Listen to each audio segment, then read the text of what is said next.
Hey everybody, good Tuesday morning, top of the morning to you. Hope you're doing well today.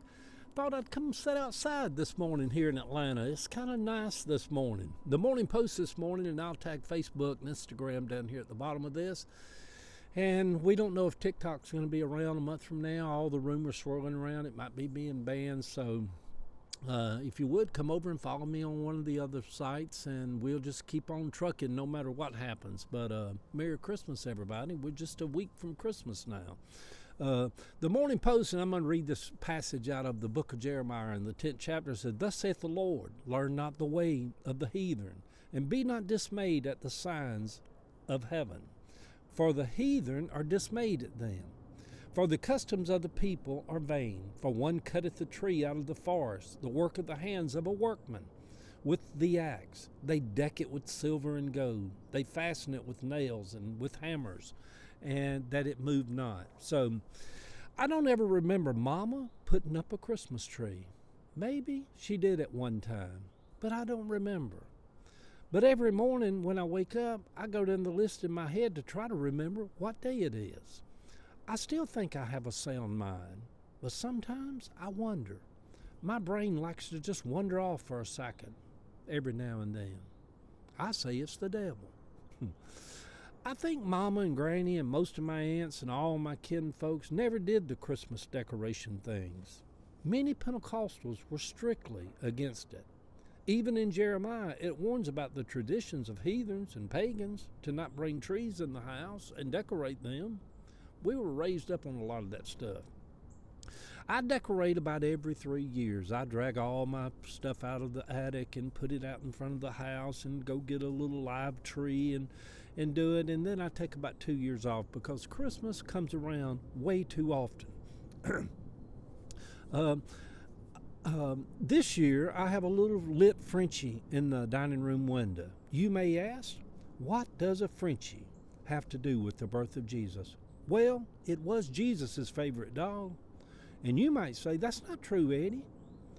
I would answer, I know, but I like being like evangelicals sometimes and just make shit up. Frenchies are godly, though.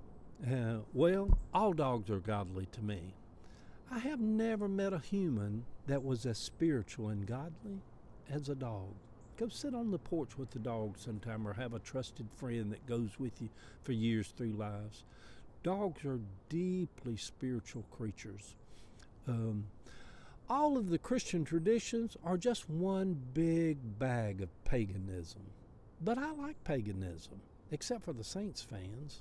What a bunch of damn pagans them people are. And they believe in voodoo. Always trying to put it on the Falcons.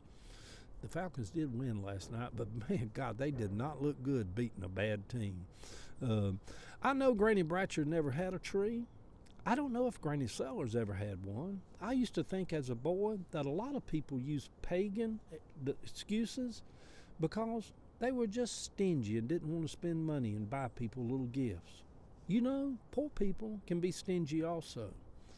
A lot of them back then had a distorted view of what living holy was. Preachers would preach all about all this outward holiness like they do in all that apostolic and Pentecostal stuff nowadays about lipstick and woman's hair long and long sleeves and no high heels or open-toe shoes, and it was just kind of creepy.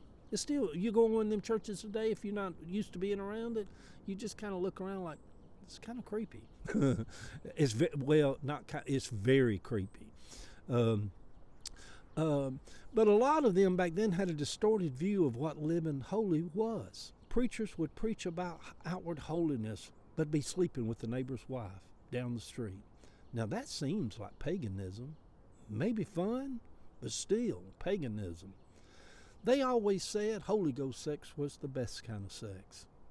At least that's what that head of that Evangelical Association was saying on 2021 night, until they caught him picking up a male gay hustler and paying him for sex. I don't know if that's Holy Ghost sex, but that's what he was doing, and having a little drugs to go along with it. So is God really that hung up about sex between humans? It all seems weird to me now. He certainly didn't put any rules in place for dogs. People used to refer to horny humans as like a dog in heat. I still remember them heat cycles in my teenage years. And at this point, this post has been taken over by the devil. People, it's no longer I that's writing. The devil has taken it over. So I bid you good day. Good Tuesday morning, sweet people. Coming to you from sitting outside this morning, a few days before Christmas in Atlanta. If nobody's told you they loved you lately, I love you. If you was here, I'd make you a cup of coffee and say good morning to you. Now that God has taken back over the post, didn't you feel that segue from the devil back to God? Now that God has taken back over the post, I will tell you this. No matter what you may be going through right now in this Christmas season, and a lot of you are going through really hard places, really dark places, trying places, end of year stuff about what am I going to do. Find a moment to have just a good laugh about something. Laughter, good hard laughter will break the yoke of everything. Good day, everybody.